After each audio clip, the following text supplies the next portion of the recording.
So hello everyone, বাংলার উত্থান চ্যানেলে তোমাদের সবাইকে স্বাগত জানাই। আজকের ক্লাসে আমরা আলোর চ্যাপ্টার নিয়ে আলোচনা করব।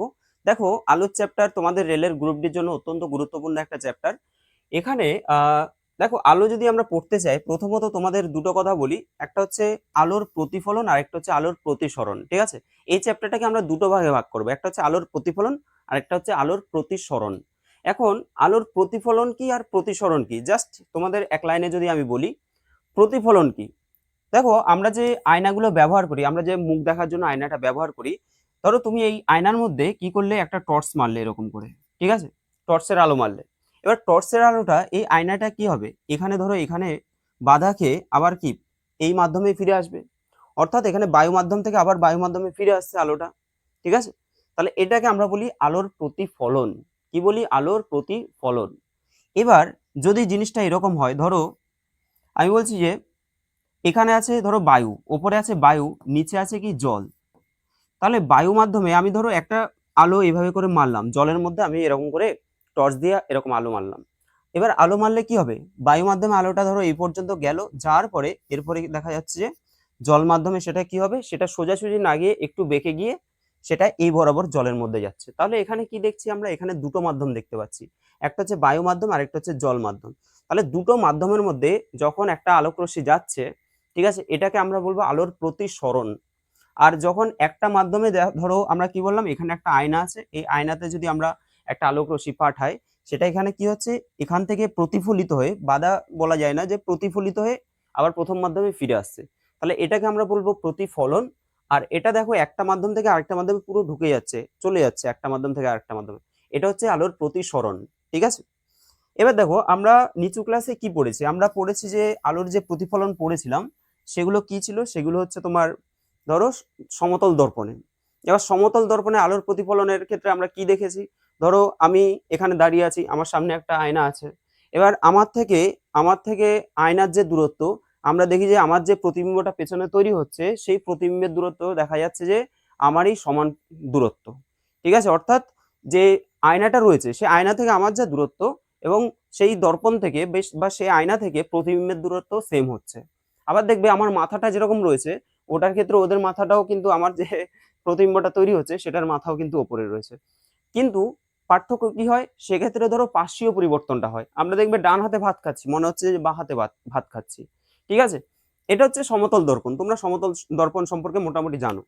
এবার এখানে যে আমরা পড়বো সেটা হচ্ছে গোলীয় দর্পণ। তোমাদের আছে কি গোলীয় দর্পণ। এবার গোলীয় দর্পণ, দর্পণ মানেই তো তোমার সেই ক্ষেত্রে আলো প্রতিফলিত হবে। ঠিক আছে, এবার দেখো গোলীয় দর্পণ দু রকমের হয়, একটা হচ্ছে অবতল দর্পণ আর একটা হচ্ছে উত্তল দর্পণ। অবতল দর্পণকে আমরা ইংলিশে বলি কনকেভ মিরর, আর যেটা উত্তল দর্পণ সেটাকে আমরা বলি কনভেক্স মিরর। দেখো, আমি এটা একটা চামচ নিলাম, এই যে চামচটা রয়েছে, এই চামচটার দুটো পোর্শন আছে, এটা একটা যেটা গর্ত টাইপের, আরেকটা দেখো এই পোর্শনটা। ঠিক আছে, তাহলে আমরা এটাকে যদি একটা আয়নার সাথে তুলনা করি, যদি এটা ধরো এটা একদম চকচক করলে কি হয়, আমাদের ফেসটা পুরোপুরি দেখা যায়, তাহলে আয়নার মতোই। এবার এই যে ধরো গর্তটার মতো রয়েছে, এই যে গর্ত মতো পার্টটা যে রয়েছে, তাহলে এই পৃষ্ঠটান বা পৃষ্ঠ যে তলটা রয়েছে, এই যে তলটা তৈরি হচ্ছে বা এই যে দর্পণটা তৈরি হচ্ছে, এটাকে আমরা বলবো কনকেভ মিরর। কেভ মানে কি, গুহা, তাহলে এটা দেখো কনকেভ হয়ে যাবে। ঠিক আছে, তাহলে এটা হচ্ছে অবতল দর্পণ, আর এটা কি হবে, এটা হয়ে যাবে উত্তল দর্পণ। ঠিক আছে, এটা উত্তল দর্পণ, এটা হয়ে যাবে অবতল দর্পণ। এবার দেখো, এখানে আমি কয়েকটা তোমাদের ছবিও দেখিয়ে দিয়েছি। এটা দেখছো, এটা কি, এটা একটা উত্তল দর্পণ। এটা একটা উত্তল দর্পণ, দেখবে বিভিন্ন যে পার্ক, মানে গাড়িগুলো পার্ক করার যে জোনগুলো থাকে সেক্ষেত্রে এগুলো দেখা যায়। তো এটা একটা উত্তল দর্পণ, দেখো বাইরের দিকে বেরিয়ে আছে। এটা দেখো ভেতরের দিকে এরকম করে ঢুকে রয়েছে, তাহলে এটা কি হয়ে যাবে, এটা হয়ে যাবে অবতল দর্পণ। তারপরে দেখো এখানেও আমি উত্তল দর্পণ অবতল দর্পণ মানে মতো কাজ করছে। ওকে, গেল। এবার আমাদের গোলীয় দর্পণ পড়তে গেলে, গোলীয় দর্পণ আমাদের পড়তে গেলে আমাদের বেশ কিছু জিনিস জানতে হবে। সেগুলো কি কি, দেখো, প্রথমত আমি ধরো একটা ছবি আঁকছি, এই যে ছবিটা আমি আঁকছি, তাহলে এটা নিশ্চয়ই বুঝতে পারছো এই পার্টটা কি, এই পার্টটা হচ্ছে তোমার দর্পণের পার্ট বা আয়না। তো এই আয়নাটা কি গোলীয় দর্পণ বা গোলীয় আয়না। এবার এই গোলীয় দর্পণটা কেমন, এটা হচ্ছে তোমার অবতল, অবতল, ঠিক আছে। এবার এই যে অবতল দর্পণটা রয়েছে, এই অবতল দর্পণের এই যে অবতল দর্পণ, এটাকে যদি আমি M1 M2 যদি নাম দিয়ে দিই, এই অবতল দর্পণের দেখো মিডিল যে পোর্শনটা, সেই মিডিল পোর্শনকে আমরা বলবো যে পি। পি মানে কি, পোল বা মেরু বলবো আমরা, পোল বা মেরু বলবো এই দর্পণের মিডিল পয়েন্টটাকে, হলো। এবার দেখো এই যে দর্পণটা রয়েছে, এই দর্পণটাকে আমরা যদি এই গোলীয় দর্পণটাকে পুরোপুরি একটা বৃত্ত হিসেবে আঁকি, সেই বৃত্তের একটা কি থাকবে, কেন্দ্র থাকবে। সেই কেন্দ্রটাকে আমরা কি বলবো, সেই কেন্দ্রটাকে আমরা নাম দেব হচ্ছে সি।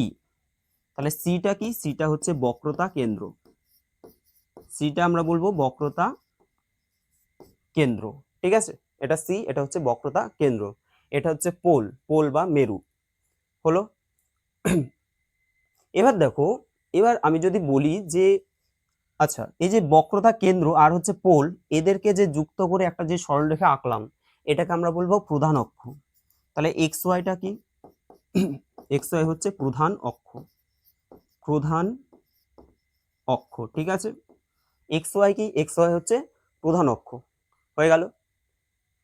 এবার প্রধান অক্ষের সমান্তরাল যদি কোনো আলোক রশ্মি যদি এই দর্পণে এসে পড়ে, প্রধান অক্ষের সমান্তরালে যদি কোনো আলোক রশ্মি, ধরো আমি আরো একটা আলোক রশ্মি নিয়ে নিলাম, এরকম পড়লো, এই দর্পণের উপর যখনই পড়বে তখন কি হবে, এখান থেকে কিন্তু প্রতিফলিত হবে, এখান থেকে কি হবে, প্রতিফলিত হবে। এবং এগুলো যে প্রতিফলিত হচ্ছে দেখা যাচ্ছে একটা বিন্দুতে এসে মিলিত হচ্ছে, সেটাকে আমরা নাম দেবো এফ। তাহলে প্রধান অক্ষের সমান্তরাল যত আলোক রশ্মি পাঠায় না কেন, সবগুলো কিন্তু এই এফ এর মধ্যে দিয়েই যাবে, এবং এই এফটাকে আমরা বলি ফোকাস।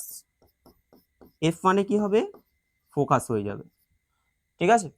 এবার দেখো মেরু থেকে, এই যে পি থেকে আমরা যদি বলি, ধরো ফোকাসের দূরত্বটা ধরি, এই যে মেরু থেকে যে ফোকাসের যে ডিস্টেন্সটা, এখান থেকে যে এইটুখানি যে ডিস্টেন্স, এই ডিস্টেন্সটাকে আমরা কি বলবো, পিএফ। এটাকে আমরা বলবো যে ফোকাস দৈর্ঘ্য বা ফোকাস দূরত্ব, ফোকাস দূরত্ব। তারপর দেখো এই যে মেরু রয়েছে, মেরু থেকে যদি আমরা সি অর্থাৎ বক্রতা কেন্দ্রের যে ডিস্টেন্সটা যদি দেখি, তাহলে সেটা হচ্ছে পিসি, সেটাকে আমরা বলবো বক্রতা ব্যাসার্ধ, বক্রতা ব্যাসার্ধ, ঠিক আছে। আশা করি তোমরা এইটুকুনি বুঝতে পেরেছো। প্রথমত আমরা বললাম যে এই যে দর্পণ আছে তার মিডিল পয়েন্ট এটা হচ্ছে পোল বা মেরু, এবং এটা যে বৃত্তের অংশ অর্থাৎ যে বৃত্তের কেন্দ্র আর কি, এটা দ্বারা গঠিত যে বৃত্তটা রয়েছে তার যে কেন্দ্র, সেটাকে আমরা সি বলবো। আর সি মানে কি, সি মানে হচ্ছে বক্রতা কেন্দ্র। আবার প্রধান অক্ষের সমান্তরাল কতগুলো আলোক রশ্মি যদি যায়, সেগুলো একটা বিন্দু দিয়ে দেখা যাচ্ছে যে সেগুলো প্রতিফলিত হচ্ছে, তাহলে একটা বিন্দুতে এসে মিলিত হচ্ছে প্রধান অক্ষের ওপরে। তো সেই বিন্দুটার নাম আমরা কি দেবো, সেটাকে আমরা বলবো ফোকাস বা মুখ্য ফোকাস বলবো আমরা। এবার দেখো আমাদের এই যে মেরু থেকে ফোকাসের মধ্যে দূরত্ব হচ্ছে ফোকাস দূরত্ব, আর মেরু থেকে বক্রতা কেন্দ্রের দূরত্ব হচ্ছে বক্রতা ব্যাসার্ধ। এটুকুনি ক্লিয়ার। দেখো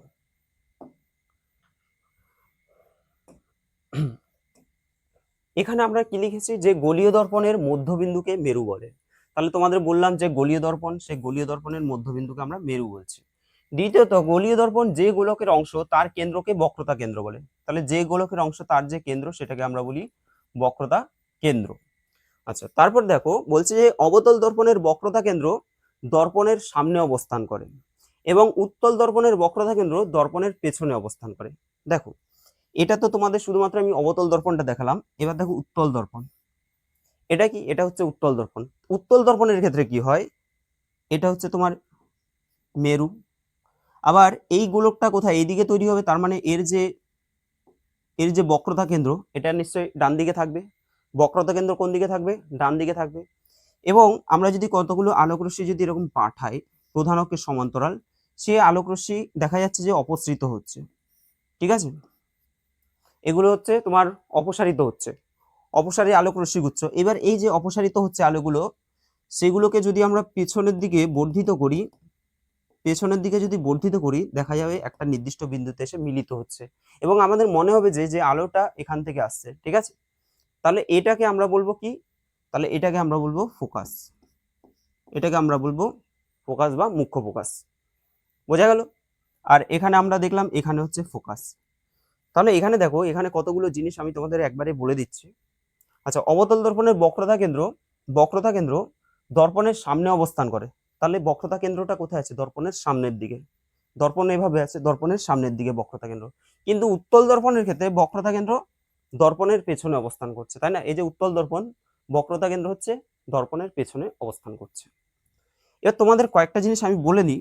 যেমন এই যে মেরুটা রয়েছে, এই মেরুতে দেখো তোমরা এরকম গ্রাফ শিখেছো, গ্রাফের এটা মূলবিন্দু শিখেছো, সেটার স্থানাঙ্ক কত? 0,0। এটা ধরো একটা অ্যাক্সিস হিসেবে আমরা ধরি যে এক্স ও এক্স ড্যাশ, তারপরে ধরো ওয়াই ও ওয়াই ড্যাশ, ঠিক আছে? এরকম তো আমরা শিখেছি। এবার এই অ্যাক্সিসের যদি আমরা ডান দিকে এক্স এর দিকে যাই, ডান দিকে যদি যাই তাহলে হয় প্লাস, বাঁ দিকে গেলে হয় মাইনাস, ওপরে গেলে হয় প্লাস, নিচে আসলে হয় মাইনাস। মাথায় থাকবে, ডান দিকে প্লাস, বাঁ দিকে মাইনাস, ওপরে প্লাস, নিচে মাইনাস। এবার দেখো, আমরা যদি এটাকে মেরু হিসেবে ধরি, এই মেরু থেকে আমাদের মনে করতে হবে এটা হচ্ছে 0,0 বিন্দু, এটা হচ্ছে মূল বিন্দু। এবার মূল বিন্দু থেকে তুমি যদি বাঁ দিকে যাও তাহলে এদের মান কি হবে? মাইনাস হবে। তাহলে এই যে আমরা এটা যে অবতল দর্পণ পেলাম, এই অবতল দর্পণের এফ এর মান কি হবে? নেগেটিভ। এই যে বক্রতা কেন্দ্র বা এই যে বক্রতা কেন্দ্রের যে দূরত্বটা রয়েছে, বক্রতা ব্যাসার্ধ, সেটা কি হয়ে যাবে? সেটাও নেগেটিভ হয়ে যাবে। আবার এখানে দেখো, এখানে ফোকাসটা কি হবে বা ফোকাস দৈর্ঘ্য কি হবে? পজিটিভ হয়ে যাবে। বক্রতা ব্যাসার্ধ কি হবে? সেটা কি হয়ে যাবে? সেটা হয়ে যাবে নেগেটিভ। বোঝা গেল? নেগেটিভ কেন হবে? সরি, এটা পজিটিভ হবে, তাই না? ডান দিকে অবস্থান করলে তোমার পজিটিভ, আর বাঁ দিকে অবস্থান করলে সেটা হয়ে যাবে নেগেটিভ। ঠিক আছে, এর বাঁ দিকে যেগুলো আছে সেগুলো নেগেটিভ, এর ডান দিকে থাকলে সেটা হচ্ছে পজিটিভ। চলো, আচ্ছা এটা গেল। নেক্সট দেখো, বলছে যে গোলীয় দর্পণ যে গোলকের অংশ, সেই গোলকের ব্যাসার্ধকে ওই গোলীয় দর্পণের বক্রতা ব্যাসার্ধ বলে। অলরেডি আমি তোমাদের বলে দিয়েছি বক্রতা ব্যাসার্ধ কি, তাই না? বক্রতা ব্যাসার্ধ কি। নেক্সট দেখো, মেরু এবং বক্রতা কেন্দ্রগামী সরলরেখাকে প্রধান অক্ষ বলে। হ্যাঁ, আমাদের এই যে মেরু আর হচ্ছে যে বক্রতা কেন্দ্র, এই সরলরেখা বরাবর যেটা গেছে সেটাকে আমরা বলি প্রধান অক্ষ। আর দেখো, এখানে বলছে M1 P M2 বৃত্তচাপ হলো প্রধান ছেদ। মানে কি?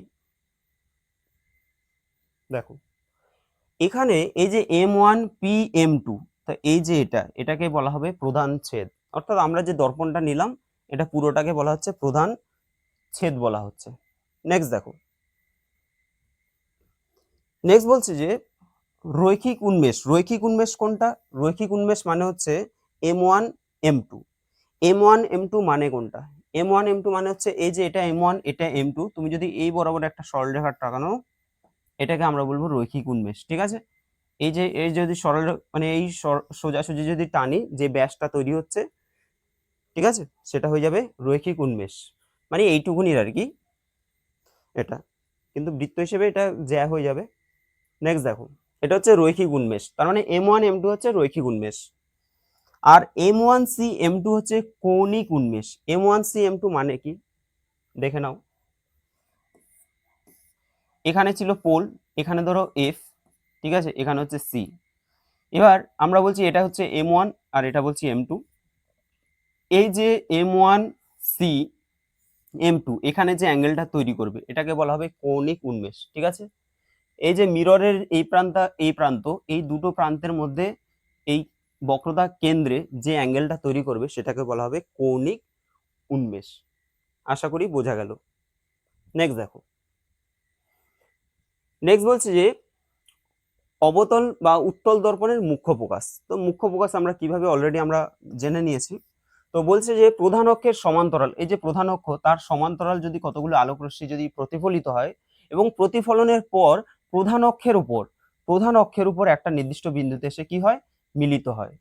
আবার উত্তল দর্পণের ক্ষেত্রে কোন একটা বিন্দু থেকে অপসৃত হচ্ছে বলে মনে হয়। উত্তল দর্পণের ক্ষেত্রে আমরা কি দেখেছি যে এটাকে যদি আমরা এদিকে ধরো এই বরাবর যাচ্ছে, এটাকে বর্ধিত করলে যে কোনো একটা বিন্দু থেকে অপসৃত হচ্ছে বলে মনে হয়, তাকে আমরা বলবো মুখ্য ফোকাস। ঠিক আছে, নেক্সট দেখো, মেরু এবং মুখ্য ফোকাসের মধ্যবর্তী যে দূরত্ব, এই যে মেরু আর মুখ্য ফোকাসের মধ্যবর্তী দূরত্বকে আমরা কি বলি? ফোকাস দৈর্ঘ্য।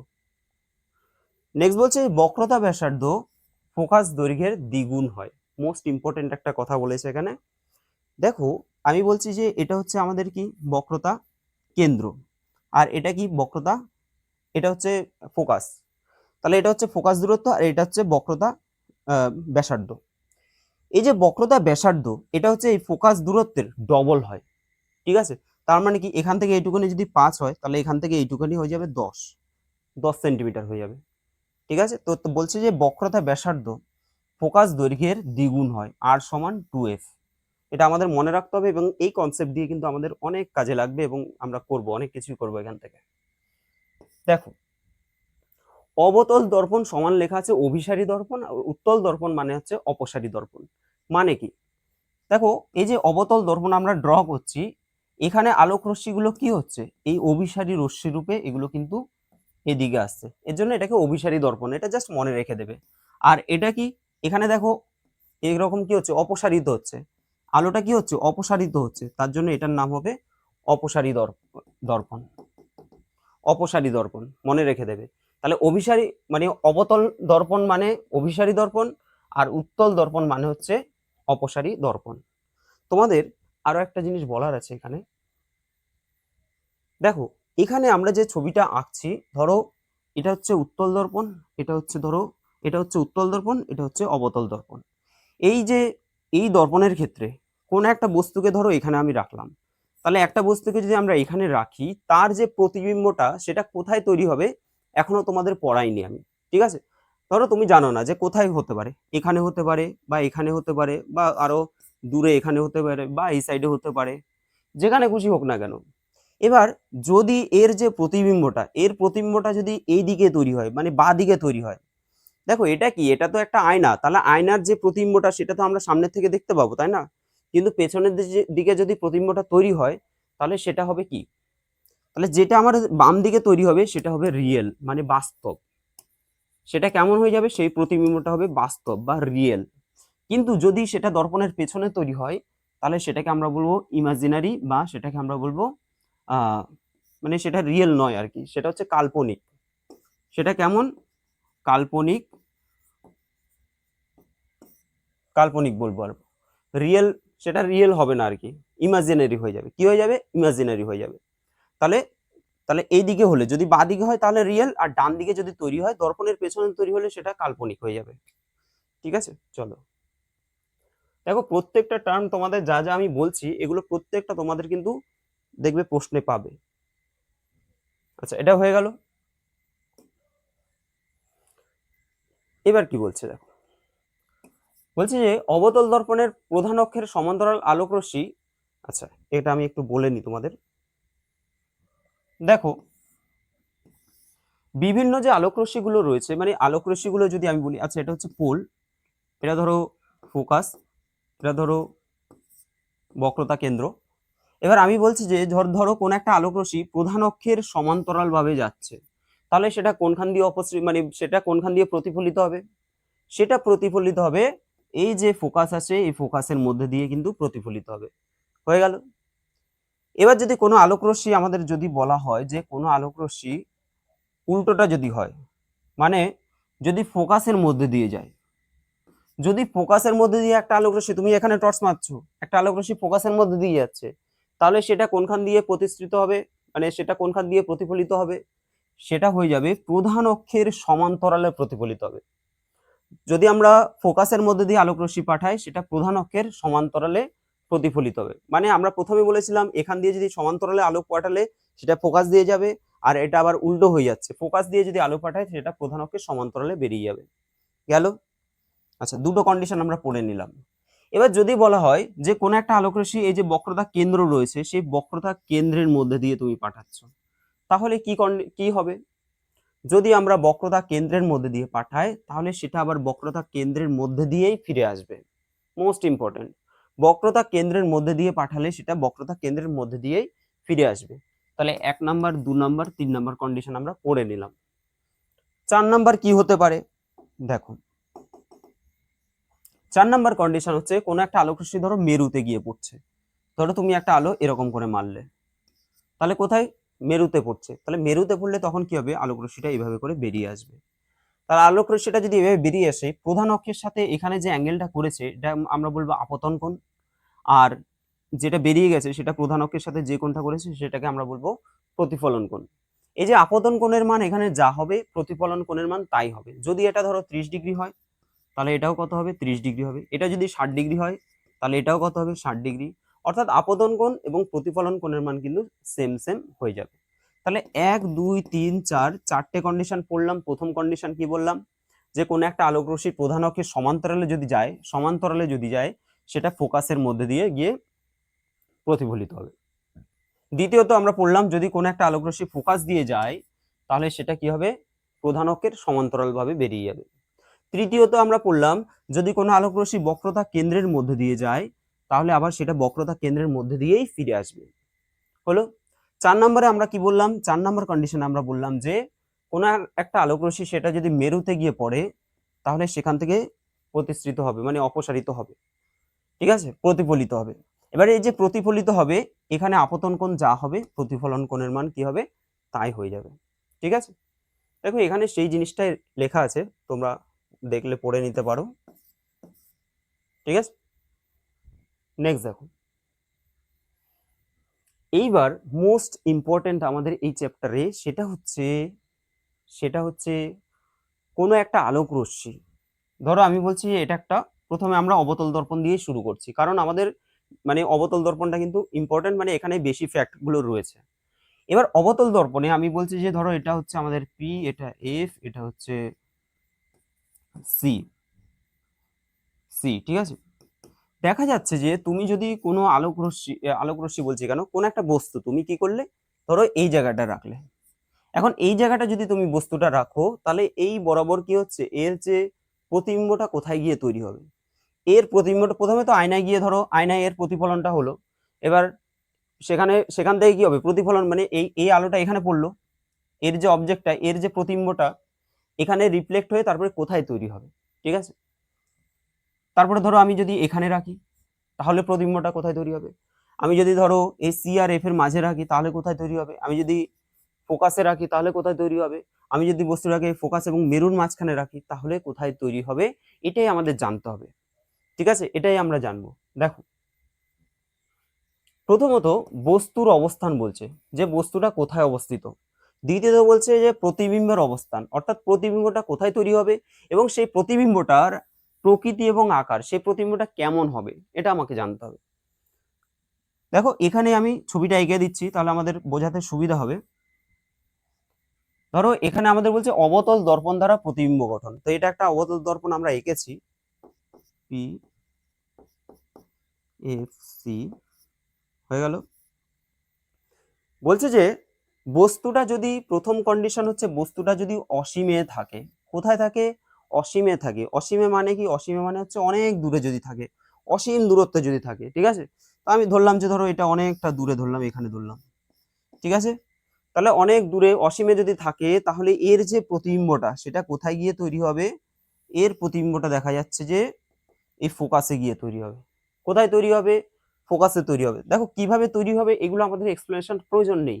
ঠিক আছে, যে এটা কিভাবে তৈরি হবে আমাদের কন্ডিশনটা জানতে হবে, কারণ তোমাদের পরীক্ষায় পাস করা নিয়ে কথা, অর্থাৎ পাস করার জন্য আমাদের যেটুকুনি পড়ার সেটাই পড়তে হবে। ফোকাসে তৈরি হবে এবং সেটা কেমন তৈরি হবে, সদ, অবশিষ্ট এবং অতি ক্ষুদ্র তৈরি হবে। ভালো করে বুঝবে। প্রথমত সদ মানে কি, সদ মানে হচ্ছে ধরো আমি বলছি কোনো একটা বস্তু এরকম রয়েছে, তার যদি সদ প্রতিবিম্ব তৈরি হয় সেটা কি হয়ে যাবে, সেটা নিচে চলে আসবে। মানে বস্তুর কি হবে, যদি জিনিসটা এরকম থাকে এটা উপরের সেটা নিচে চলে আসলো, বোঝা গেল। মানে সোজা থাকলে সেটা উল্টে যাবে, মোট কথা সোজা থাকলে কি হবে সেটা উল্টে যাবে। এটা হচ্ছে তোমার সদ। অবশিষ্ট মানে কি, অবশিষ্ট ধরো এটার মাথা কোন দিকে আছে, এই দিকে মাথা আছে, এটার মাথা এইদিকে, যদি এখানে যদি এইদিকেই মাথা থাকতো তাহলে আমরা বলবো সমশীর্ষ, আর যদি মাথা যদি উল্টো দিকে হয়ে যায় তাহলে বলবো এটাকে অবশীর্ষ। মাথা এদিকে আছে, মাথা চলে গেল উল্টো দিকে, তাহলে এটা কি হয়ে গেল, অবশীর্ষ হয়ে গেল। আর ওপরে আছে নিচে চলে আসলো, সেটা হচ্ছে তোমার সদবিম্ব। সদ হলে উল্টে যায়, অসদ হলে ওপরেরটা ওপরে থাকবে, অর্থাৎ উল্টাবে না। অতি ক্ষুদ্র, অতি ক্ষুদ্র মানে এখানে যদি বড় বস্তু রাখো সেটা দেখা যাচ্ছে যে প্রতিবিম্বটা তৈরি হচ্ছে সেটা খুব ছোট তৈরি হচ্ছে। ঠিক আছে, তাহলে প্রতিবিম্বটা কোথায় তৈরি হবে, কিভাবে তৈরি হবে, আমি বলছি এই বরাবর ধরো আমি বস্তুটাকে রাখলাম, এর যে প্রতিবিম্বটা তৈরি হবে অতি ক্ষুদ্র এবং কি হবে এই নিচের দিকে অ্যারো দিলাম। ঠিক আছে, তার মানে সদ, সদ মানে নিচের দিকে হলো, অবশিষ্ট মানে মাথাটা নিচের দিকে চলে আসলো, আর হচ্ছে তোমার অতি ক্ষুদ্র, অতি ক্ষুদ্র মানে একদম ছোট হয়ে গেল, হয়ে গেল। তাহলে অসীমে থাকলে ফোকাসে হবে, অসীমে থাকলে কোথায় তৈরি হবে, ফোকাসে তৈরি হবে। একটা কন্ডিশন কমপ্লিট। 2 নম্বর বলছে বক্রতা কেন্দ্রের পেছনে যদি থাকে, এটা ধরো বক্রতা কেন্দ্র, সেই বক্রতা কেন্দ্রের পেছনে কোথাও একটা বিন্দুতে যদি তোমার একটা ধরো একটা বস্তু আছে, এর প্রতিবিম্বটা কোথায় তৈরি হবে, এর প্রতিবিম্বটা এখানে রিফ্লেক্ট করে কোথায় তৈরি হবে। দেখো, যদি বলা হয় যে বক্রতা কেন্দ্রের পেছনে থাকে, তাহলে সেটা ফোকাস এবং বক্রতা কেন্দ্রের মাঝে তৈরি হবে। তাহলে ফোকাস আর বক্রতা কেন্দ্র এদের মাঝে তৈরি হবে। কোথায় তৈরি হবে, আমি একটা অন্য কালি নিয়ে নিই, সুবিধা হবে। দেখো, তাহলে এর যে প্রতিবিম্বটা সেটা হচ্ছে তোমার সি আর এফ এর মাঝে হবে। ঠিক আছে, সি আর এফ এর মাঝে, অর্থাৎ ফোকাস এবং বক্রতা কেন্দ্রের মাঝে তৈরি হবে। এবং সেটা কেমন তৈরি হবে, সেটা হচ্ছে সদ, অবশিষ্ট এবং ছোট।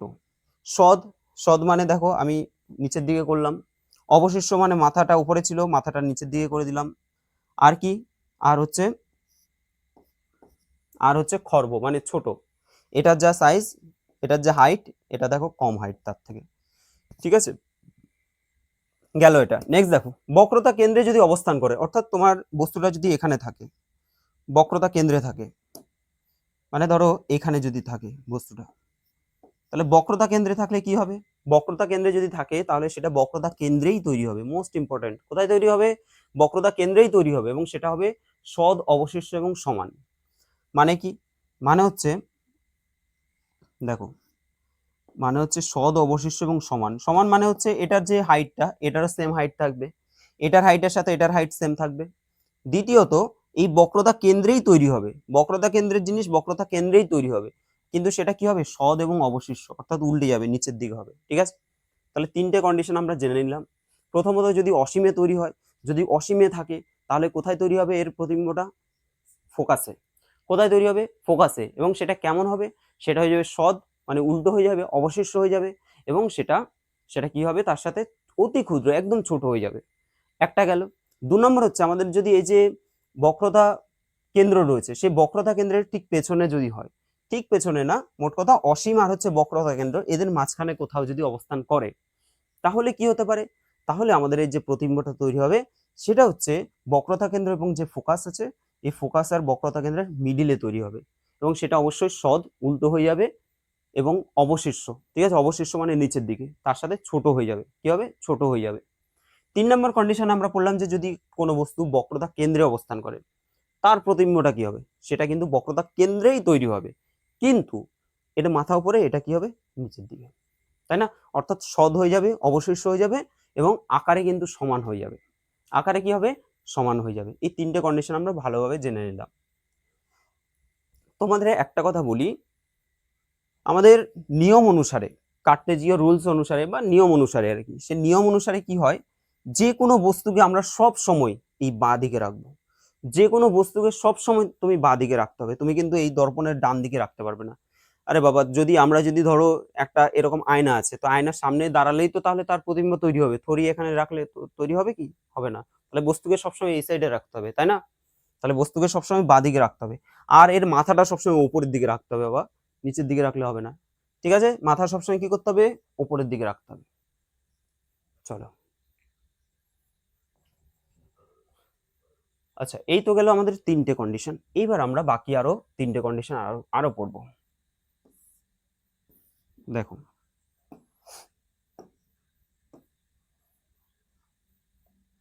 এটা কি ভিজিবল হচ্ছে, দেখো এখানে আমরা কি বলছি, এটা হচ্ছে তোমার পি, এটা এফ, এটা হচ্ছে আমাদের সি, বক্রতা কেন্দ্র। ঠিক আছে, এবার বলছি যে যদি কোনো বস্তুকে আমরা কোথায় রাখি, ফোকাস এবং বক্রতা কেন্দ্রের মাঝে, ফোকাস আর বক্রতা কেন্দ্রের মাঝে। এতক্ষণ আমরা কি, প্রথমে ছিল অসীমে, একেবারে অসীম দূরত্বে, দ্বিতীয়ত কোথায় ছিল, দ্বিতীয়ত ছিল তোমার এই বক্রতা কেন্দ্রের পেছনে কোথাও, তাই তো, তৃতীয়ত কোথায় ছিল, এই বক্রতা কেন্দ্রের মধ্যেই ছিল, বক্রতা কেন্দ্রে বস্তুটা ছিল। এবার আস্তে আস্তে আমরা এইদিকে যাচ্ছি, এবার বক্রতা কেন্দ্র থেকে এরপরে আসবে সি আর এফ, অর্থাৎ বক্রতা কেন্দ্র আর হচ্ছে ফোকাস, এদের মিডিলে যদি কোনো বস্তু থাকে, এদের মধ্যিখানে যদি কোনো বস্তু থাকে, ধরো বস্তুটা এই অবস্থায় রয়েছে, তাহলে এর প্রতিবিম্বটা কোথায় তৈরি হবে। ঠিক আছে, এর যে প্রতিবিম্ব সেটা কোথায় তৈরি হবে। কি বলছে, বক্রতা কেন্দ্র এবং অসীমের মাঝে। এর যে ফোকাসটা এটা বলছে যে বক্রতা কেন্দ্র এবং অসীমের মাঝখানে। এই যে এটা হচ্ছে বক্রতা কেন্দ্র, এটা, আর অসীম বলতে যাই হোক অসীম দূরত্বে লিমিটেশন নেই, তো এদের মাঝে তৈরি হবে, ঠিক আছে, এদের মাঝে তৈরি হবে। এবং সেটা কেমন হবে, সদ অবশিষ্ট বড়, সদ হবে, অবশিষ্ট হবে এবং বড় হয়ে যাবে। তার মানেটা কি, তার মানেটা হচ্ছে সদ মানে হচ্ছে তোমার উল্টো, অবশিষ্ট মানে হচ্ছে উল্টো, মাথা নিচে থাকবে, আর বড় মানে হচ্ছে এটা থেকে এটা বড় হয়ে যাবে। আমরা কি বলেছিলাম, আমরা বলেছিলাম যে যদি অসীম দূরত্ব আর হচ্ছে তোমার বক্রতা কেন্দ্র এদের মাঝখানে যদি কোনো বস্তু থাকতো, তখন কোথায় তৈরি হতো, সি আর এফ এর মাঝে। আবার কোনো বস্তুকে সি আর এফ এর মাঝে যদি থাকে তাহলে উল্টো ভাবেই হবে, তার যে প্রতিবিম্বটা সেটা হয়ে যাবে অসীম আর হচ্ছে বক্রতা কেন্দ্রের মাঝে হয়ে যাবে, ঠিক আছে। নেক্সট দেখো, যদি কোনো বস্তু সেটা যদি ফোকাসে ফোকাসে যদি থাকে, ধরো এখানে থাকলো, তাহলে ফোকাসে থাকলে কি হবে, ফোকাসে যদি থাকে তাহলে কি তৈরি হবে, দেখো যদি কোনো বস্তু ফোকাসে রাখা হয় তাহলে সেটার যে প্রতিবিম্বটা তৈরি হবে সেটা হবে অসীমে, সেটা তৈরি হবে কোথায়, অসীম দূরত্বে তৈরি হবে, অসীম দূরত্বে গিয়ে তৈরি হবে, ঠিক আছে, অসীম দূরত্বে গিয়ে তৈরি হবে। এবং সেটা কেমন হবে, অসীম দূরত্বে তো হলো, সেটা সদ অবশিষ্ট অতি বিবর্ধিত, সদ উল্টো হয়ে যাচ্ছে, উপরে ছিল নিচে চলে আসলো, কিন্তু মাথাটা কি হবে, অবশিষ্ট হয়ে যাবে, মাথাটা ওইদিকে ছিল, এটা নিচের দিকে মাথা চলে আসবে। আর তৃতীয়ত বলছে যে অতি বিবর্ধিত, আমরা জানি যে অসীমে রাখলে সেটা কোথায় তৈরি হয়, ফোকাসে তৈরি হয়, তাহলে ফোকাসে রাখলে কোথায় তৈরি হবে, সেটা তৈরি হবে অসীম দূরত্বে, ঠিক আছে, এবং সেটা কিন্তু এখানেরটা এটা বিবর্ধিত হয়ে যাবে। আর এখানে যদি বিবর্ধিত থাকে তখন এখানে একদম ক্ষুদ্র হয়ে যায়। চলো, সরি সরি, নেক্সট দেখো, এবার বলছি যে ফোকাস আর হচ্ছে মেরু, ফোকাস আর হচ্ছে মেরুর মাঝে যদি থাকে তাহলে কি হবে, আমাদের একেবারে লাস্ট কন্ডিশন আমরা পড়ব। দেখো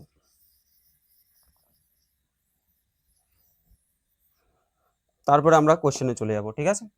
ফোকাস এবং মেরুর মাঝে যদি থাকে, বাই চান্স ফোকাস আর মেরুর মাঝে যদি থাকে তখন কি হবে, দেখে নাও।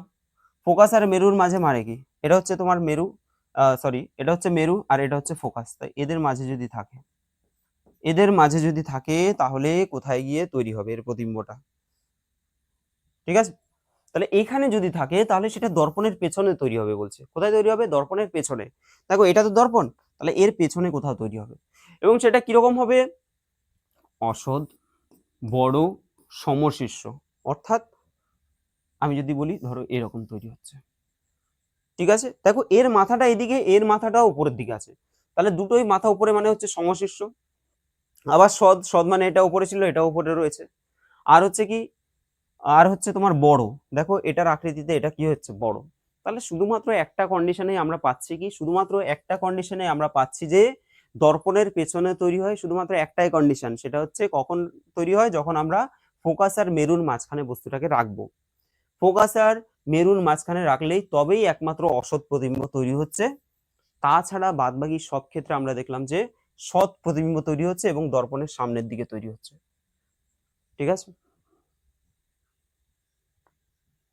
এবার দেখো আমাদের অবতল দর্পণের যদি আমরা ব্যবহার দেখি, অবতল দর্পণের ব্যবহার কি কি ক্ষেত্রে আমরা দেখতে পাই, তো মনে আছে তোমাদের অবতল দর্পণ কোনগুলো, প্রথমত টর্চের ক্ষেত্রে, তুমি যদি দেখো টর্চ লাইট যে রয়েছে, এটা ধরো একটা টর্চ লাইট আছে, ঠিক আছে, তো এই টর্চ লাইটের এটা তো ধরো, এটা ধরো যে আলোটা জ্বলছে, আর এখানে যে এই যে কার্ভ করে যে জিনিসটা রয়েছে, তাহলে এটা কি, এটা একটা দর্পণের মতো কাজ করে, এবং সেটা কি কি ধরনের দর্পণ, দেখো গুহা মতো, তার মানে কি গর্ত মতো, তার মানে কি অবতল দর্পণ।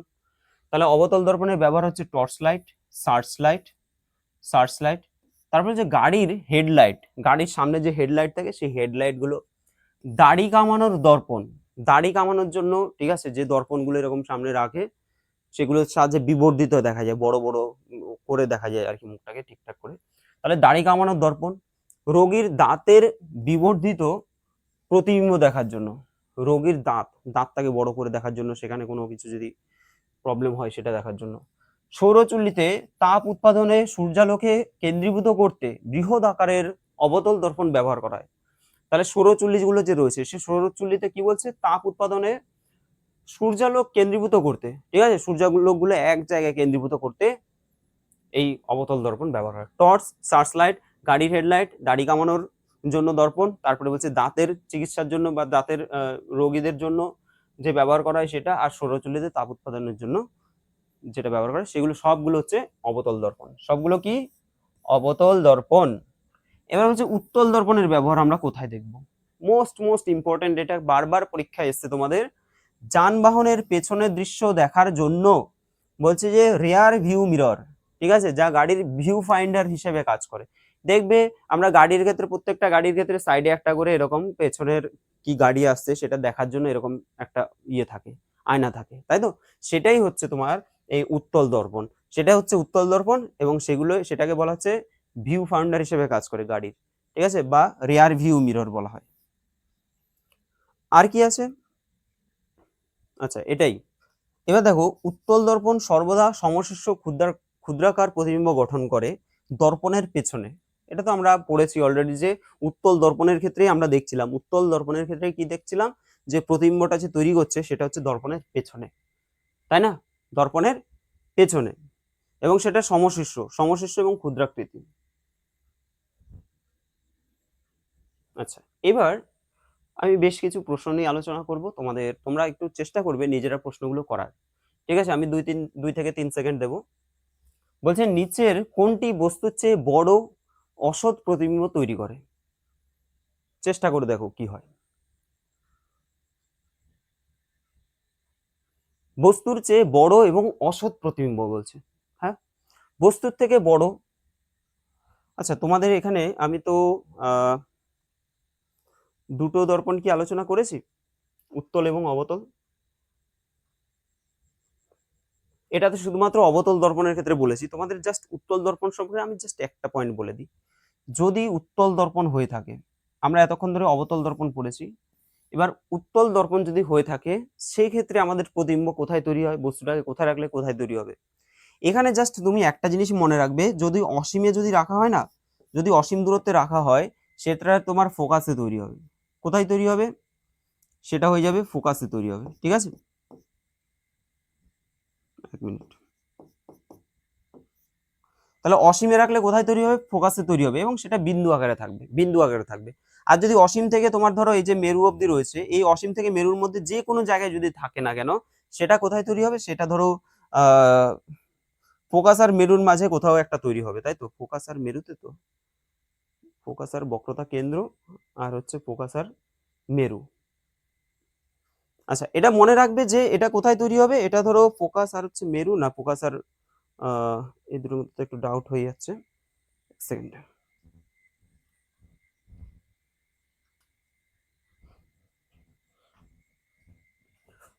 আচ্ছা, এটা দেখো, আমরা কি বললাম, যে যদি এটা অবতল দর্পণের ক্ষেত্রে হয়, উত্তল দর্পণের ক্ষেত্রে হয়, অবতল দর্পণ তো আমরা পড়েছি, এবার উত্তল দর্পণের ক্ষেত্রে যদি হয় তাহলে কি হবে?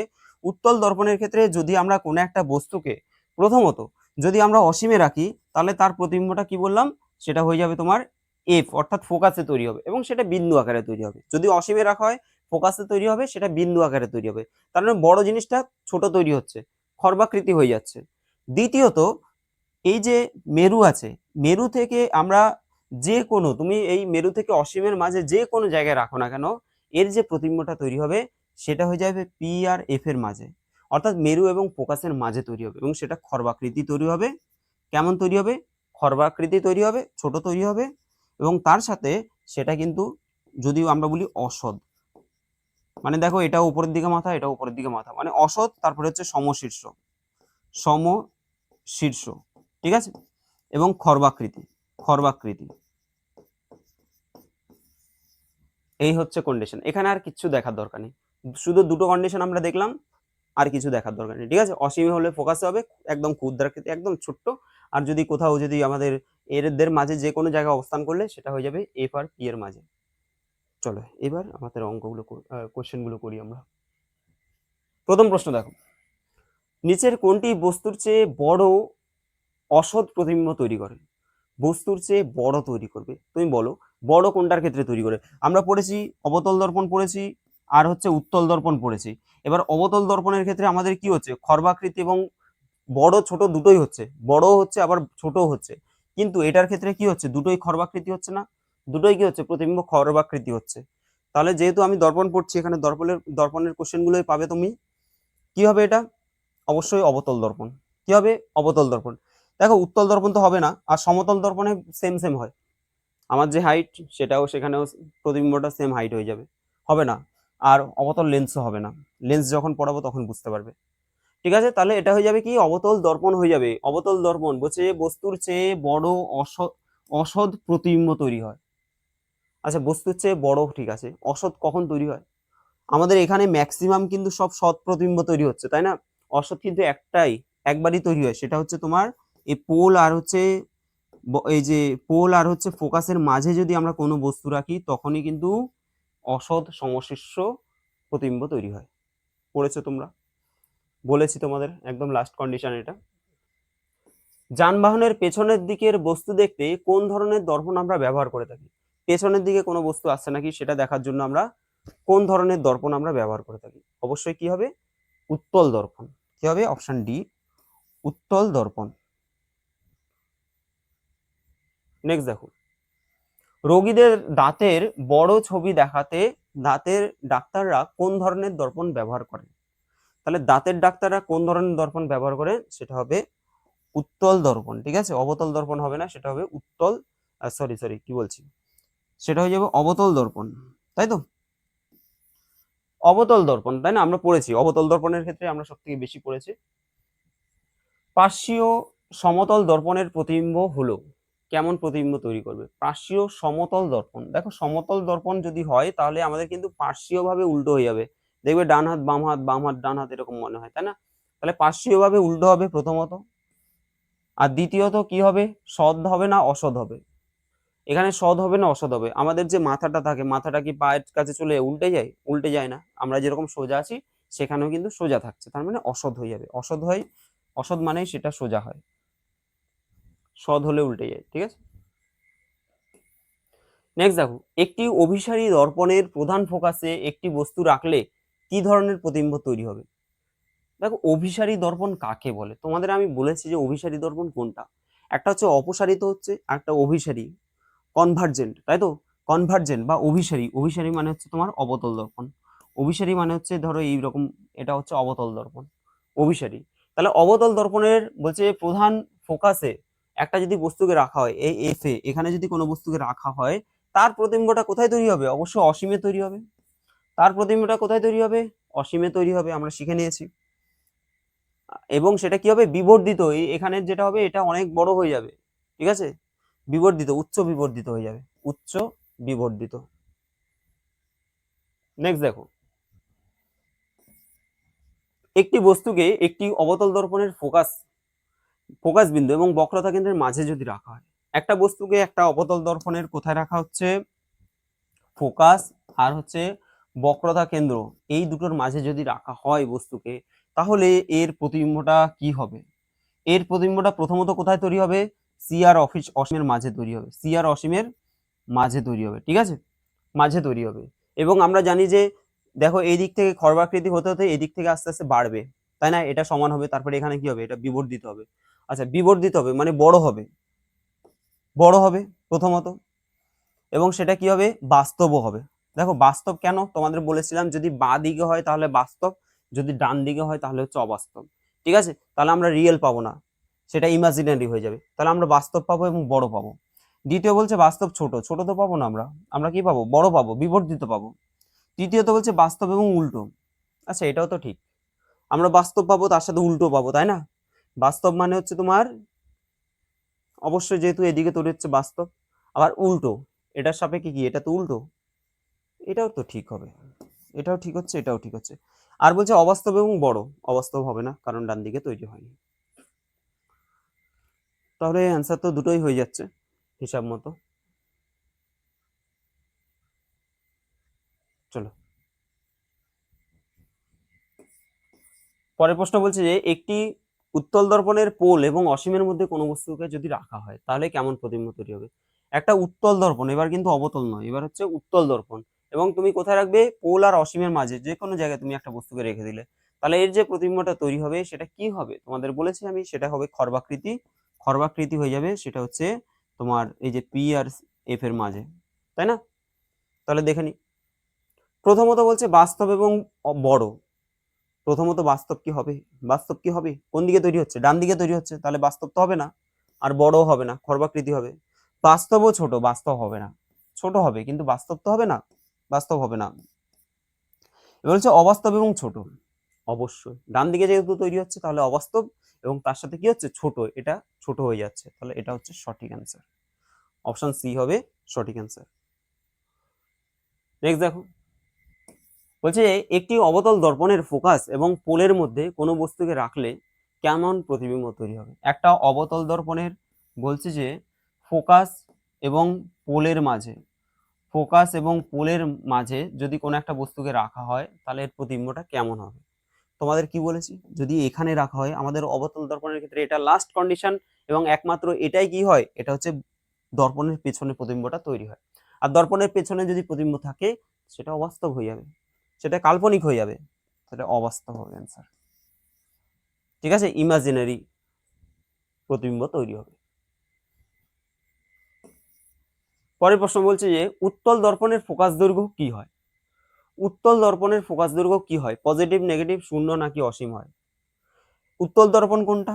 এটা হচ্ছে উত্তল দর্পণ। এর ফোকাস দৈর্ঘ্য কি হবে? এটা হচ্ছে ফোকাস, তাই তো? ফোকাস দূরত্ব কি হবে? তোমাদের বলেছি আমি যে এটাকে যদি আমরা রেফারেন্স লাইন ধরি তাহলে এটার ডান দিকে থাকলে সেটা হচ্ছে প্লাস, এটার বাঁ দিকে যা থাকবে সেটা হচ্ছে মাইনাস। তাহলে এই যে আমাদের উত্তল দর্পণ রয়েছে এর ফোকাসটা কোন দিকে? ডান দিকে আছে, তার মানে প্লাস, তার মানে পজিটিভ, ধনাত্মক। ঠিক আছে, নেক্সট দেখো, গোলাকার দর্পণের প্রতিফলিত পৃষ্ঠের কেন্দ্রকে কি বলা হয়? গোলাকার দর্পণের প্রতিফলিত পৃষ্ঠ কি? প্রতিফলিত পৃষ্ঠটা কি? পৃষ্ঠের কেন্দ্রকে কি বলা হয়? দেখো আমি যদি বলি এটা একটা গোলাকার দর্পণ, ঠিক আছে, তাহলে এর প্রতিফলিত পৃষ্ঠ মানে কি? আমরা যে আলোক রশ্মিগুলো পাঠাচ্ছি সেটা কোথায় পাঠাচ্ছি? এর এই দিকটায় পাঠাচ্ছি। তাহলে এইখানে এটা এই পৃষ্ঠটা যে রয়েছে, এ পাশের যে ভেতরের যে পৃষ্ঠটা রয়েছে, এখানে এটাই হচ্ছে প্রতিফলিত রশ্মি, মানে তল, প্রতিফলিত পৃষ্ঠ বা প্রতিফলিত তল। আচ্ছা, গোলাকার দর্পণের প্রতিফলিত পৃষ্ঠের কেন্দ্রকে, এই যে প্রতিফলিত পৃষ্ঠ রয়েছে এর যে কেন্দ্র, এই কেন্দ্রকে আমরা কি বলি? এটাই তো পোল আমাদের, তাই না? এটাই তো মেরু, তাহলে অ্যান্সার হবে মেরু বা পোল, মেরু বা পোল। নেক্সট দেখো, যদি একটি অবতল দর্পণে আপতন কোণ 30 ডিগ্রি হয় তাহলে প্রতিফলন কোণের মান কত হবে? বলেছিলাম কি তোমাদের, অবতল দর্পণ হোক বা উত্তল দর্পণ হোক। আচ্ছা, অবতল দর্পণে আমরা পড়েছিলাম যে যদি ধরো পোলের মধ্যে কোনো একটা বস্তু প্রতিফলিত হয়, আপতিত হয়, তাহলে এটা কি প্রতিফলনের ফলে যে কোনটা আপতন কোণ এবং প্রতিফলনের কোণের মান কি হয়ে যাবে? সমান হয়ে যাবে।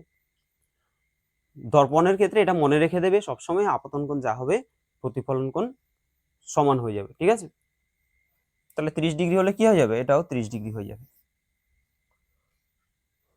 তবে কন্ডিশন আছে আমাদের, সেটা কোথায় গিয়ে মানে সেটা প্রতিফলিত হচ্ছে কোন বিন্দুতে বা কিভাবে সেটা প্রতিফলিত হচ্ছে সেটা জানতে হবে।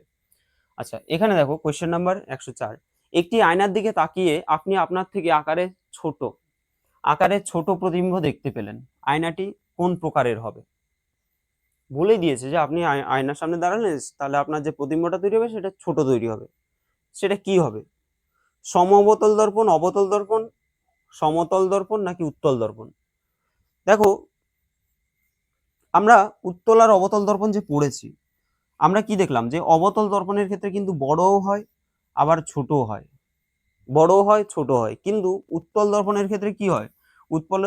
উত্তল দর্পণের ক্ষেত্রে শুধু দুটো কন্ডিশন পেয়েছি এবং দুটোই ছোট, দুটোই কি ক্ষুদ্রতম, তার মানে শুধু যেহেতু ছোট বলেছে তাহলে সেটা অবশ্যই উত্তল দর্পণ হয়ে যাবে, তাই না? ছোট প্রতিবিম্ব দেখতে পাই শুধুমাত্র আমরা, মানে যদি অনলি, এখানে তো আর বলেনি যে বড় এবং ছোট দুটোই দেখা যায়, শুধু ছোট বলেছে, তাহলে অবশ্যই সেটা হয়ে যাবে উত্তল দর্পণ।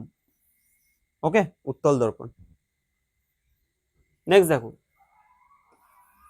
20 সেমি বক্রতা ব্যাসার্ধ সহ একটি অবতল দর্পণের ফোকাস দৈর্ঘ্য হলো, তাহলে সি বক্রতা, বলছে যে বক্রতা ব্যাসার্ধ হচ্ছে 20 সেমি, সি এর মান কত?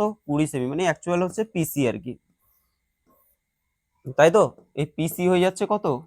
এটা হচ্ছে পি, এটা হচ্ছে সি, পিসি হয়ে যাচ্ছে 20 সেমি।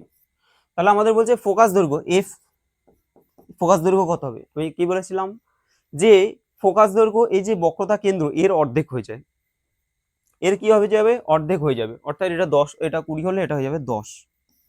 ঠিক আছে, ফোকাস দৈর্ঘ্যটা 10 হয়ে যাবে, বা এটা আমরা বলতে পারি যে বক্রতা ব্যাসার্ধ সেটা ফোকাস দৈর্ঘ্যের ডবল হয়ে যায়। একটি বস্তুকে একটি অবতল দর্পণের বক্রতা কেন্দ্রে রাখা হলে এর প্রতিবিম্বটা কেমন তৈরি হবে? প্রতিবিম্বটা তৈরি হবে কি, কোথায় তৈরি হবে বলো? আমি কি বলেছিলাম, কোন একটা বস্তুকে যদি আমরা অবতল দর্পণের বক্রতা কেন্দ্রে রাখি, বক্রতা কেন্দ্রে যদি রাখি, সি এর জায়গায় যদি রাখি, তাহলে এর প্রতিবিম্বটা কোথায় তৈরি হবে? সিতেই তৈরি হবে, সিতেই তৈরি হবে, কিন্তু সেটা সদ হয়ে যাবে, অবশেষ্য হয়ে যাবে। ঠিক আছে, কেন্দ্রে তৈরি মানে বক্রতা কেন্দ্রে তৈরি হবে, তাহলে এটা হবে বক্রতা কেন্দ্র। দেখো বাকিগুলো হবে না, বাকি যে অপশন আছে হবে না, বক্রতা কেন্দ্রে। নেক্সট দেখো আজকের আমাদের লাস্ট কোশ্চেন। আজকের লাস্ট কোশ্চেন বলছে যে অবতল দর্পণের বক্রতা ব্যাসার্ধ যদি 30 সেন্টিমিটার হয়, অবতল দর্পণের, কেমন দর্পণ? অবতল দর্পণ। সেই অবতল দর্পণের বক্রতা ব্যাসার্ধ যদি 30 সেন্টিমিটার হয়, বক্রতা ব্যাসার্ধ মানে এই যে সি, এটা পি, এই যে পিসি, এটা হচ্ছে তোমার 30 সেন্টিমিটার। দেখো তোমাদের বোঝানোর চেষ্টা করছি যাতে তোমরা সহজে ছবিটা মানে কল্পনা করলে অনেক তাড়াতাড়ি বুঝতে পারবে। কার্তেজীয় চিহ্ন অনুসারে এর ফোকাস দৈর্ঘ্য কি হবে? এই কার্তেজীয় চিহ্ন অনুসারে, এই কার্তেজীয় চিহ্ন মানে কি, তোমাদের যে বললাম যে অ্যাক্সিস ধরে বোঝালাম, ডান দিকে হলে প্লাস, বাঁ দিকে হলে মাইনাস, উপরে হলে প্লাস, নিচে হলে মাইনাস, এটা হচ্ছে তোমার কার্তেজীয় চিহ্ন নিয়ম বলতে পারো। অনুসারে এর ফোকাস দৈর্ঘ্য কি হবে? আচ্ছা তোমরা বলো, অবতল দর্পণের বক্রতা ব্যাসার্ধ যদি 30 সেন্টিমিটার হয়, ঠিক আছে, তাহলে এর ফোকাসটা কোথায় তৈরি হয়? অবতল দর্পণের ফোকাস কোন দিকে থাকে? অবশ্যই বাঁ দিকে থাকে, এবং বক্রতা ব্যাসার্ধের কি হবে? অর্ধেক হয়ে যাবে না? তার মানে এটুকুনি কত হবে? 15 হয়ে যাবে। এটা যদি 30 হয়, এটা হবে 15, এবং যেহেতু বাঁ দিকে আছে, চিহ্ন কি হবে? মাইনাস, চিহ্ন নেগেটিভ হবে, -15। অনেকেই ধরো এই জিনিসটা ভুল করে যে +15 না -15। তো তোমাদের সাইনটা তো শিখিয়ে দিয়েছি, চিহ্নগুলো শিখিয়ে দিয়েছি, আশা করি অসুবিধা হবে না। চলো আজকের জন্য এখানে, দেখা হচ্ছে তোমাদের সাথে পরের ভিডিওতে। যদি তোমাদের মনে হয় যে এই ভিডিওটা তোমাদের জন্য উপকার হচ্ছে, অবশ্যই তোমরা চ্যানেলটাকে সাবস্ক্রাইব করে দিও, আর ভালো লাগলে অবশ্যই একটা লাইক করে দিও। চলো টাটা।